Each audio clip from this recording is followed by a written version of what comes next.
फिल्मी नगरी की आज की रिपोर्ट देने के लिए हाजिर है आपकी अपनी होस्ट और दोस्त सुप्रिया। तो आज की बॉलीवुड तड़के की रिपोर्ट क्या कहती है, देखिए यहाँ। ये क्या, ऑटो में करीना कपूर पहुंच गई जिम के बाहर। अरे घबराइए नहीं, असल में हम आपको जो पिक्चर्स दिखा रहे हैं वो है तो करीना कपूर की ही, लेकिन साथ में दिखाई दे रहा है ये ऑटो।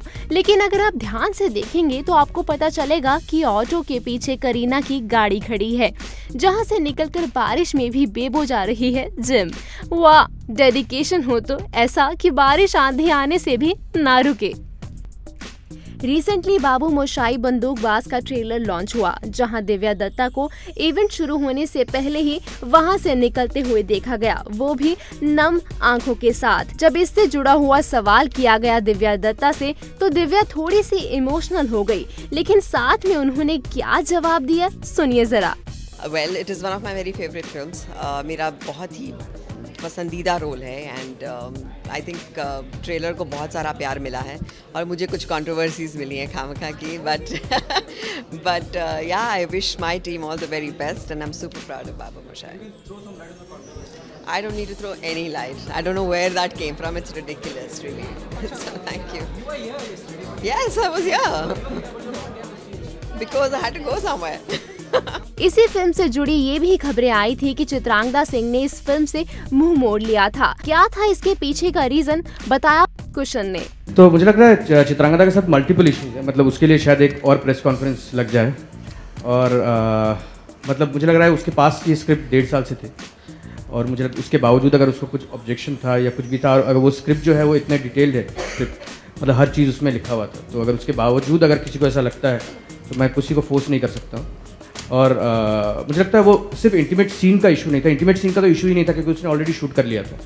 इशू था जो उसको स्क्रिप्ट्स में प्लॉट्स पे उसको होल्स दिख रहे थे जहाँ पे जो उनको लग रहा था चेंज होने चाहिए। तो मुझे लगा कि वो उनका डिसीजन था और मुझे लग रहा है अब जो सिचुएशन में हम हैं मतलब I am really glad that it's come out this way and I am happy to have Vidita on board and it's really work for me. आखिर क्यों एक ही छत के नीचे रहने के बावजूद नहीं मिल पाती कीश्वर अपने हस्बैंड से? बर्तन तो नहीं धोता है वो, उसने स्टूडियो बना लिया है जहाँ पर वो पूरा दिन बैठा रहता है and he is only doing music, only music, मतलब वो ही इज़ ब्रीदिंग म्यूजिक, ऐसा लगता है मुझे।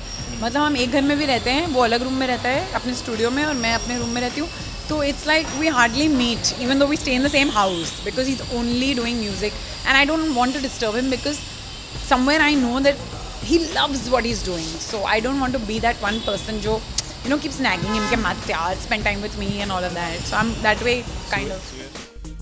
चलिए जानते हैं पंजाबी फिल्मों की क्वीन सरगुन मेहता को कौन से गाने सुनना बहुत पसंद है। सिंगिंग की बात करें तो मुझे नीला के तीन पैग बल्लिए पंजाबी भंगड़े वाले गाने पसंद है मुझे। तो आज की बॉलीवुड तड़के की रिपोर्ट आपको कैसी लगी, हमें फीडबैक जरूर भेजिएगा। हमें आपके फीडबैक का इंतजार रहता है और हम आपको ऐसे ही रोज बॉलीवुड तड़के की पूरी अपडेट देते रहेंगे।